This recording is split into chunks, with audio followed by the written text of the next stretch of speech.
over 7,000 ceremonial troops took part in a thrilling dress rehearsal today to ensure the coronation's military procession runs perfectly.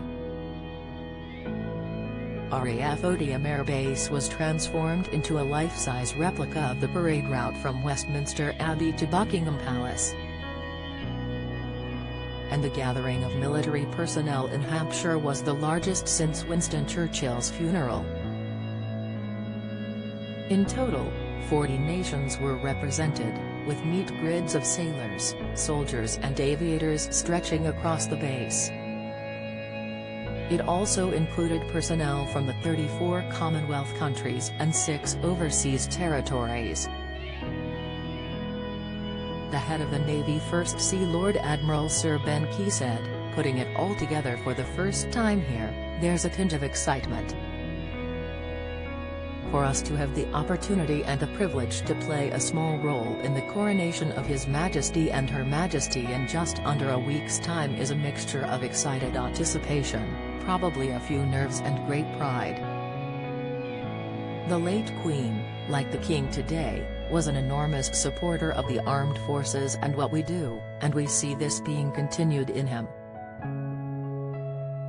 We have enormous confidence in King Charles as our Commander-in-Chief, and it's a great opportunity for us to show our allegiance to him, and I'm sure that his mother will look down with great pride on the day. I'm looking forward to joining up with my family who are hoping to be in the crowds in London enjoying the atmosphere.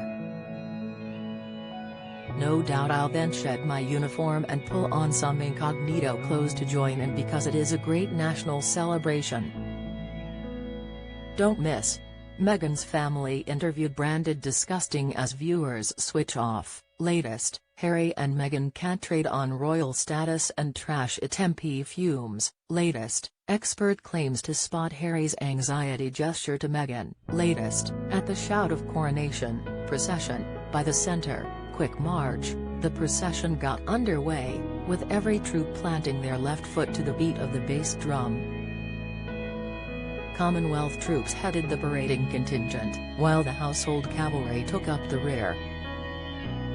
Officials were creative in how they recreated the route. A pair of rugby posts played the part of Buckingham Palace, a set of cones replaced Admiralty Arch at the entrance to the mall, enabling troops to split and reform as they will do on the day, while a brown minibus stood in for the Royal Gold State coach.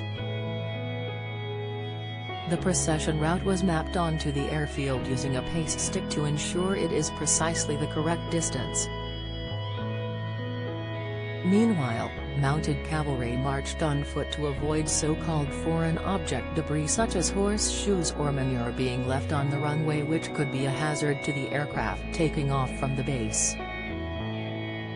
One animal was invited to take part in proceedings, Irish wolfhound Seamus, left, who is the Irish Guards mascot and is the only dog taking part in the parade. Soldiers have spent weeks polishing the boots they will wear at the coronation. But they have been marching so much in rehearsals that they were permitted to wear more comfortable boots at the weekend to avoid developing blisters before the big day. Some troops had been deployed in Kenya and Cyprus until only recently, so have had little time to draw breath ahead of the coronation build-up.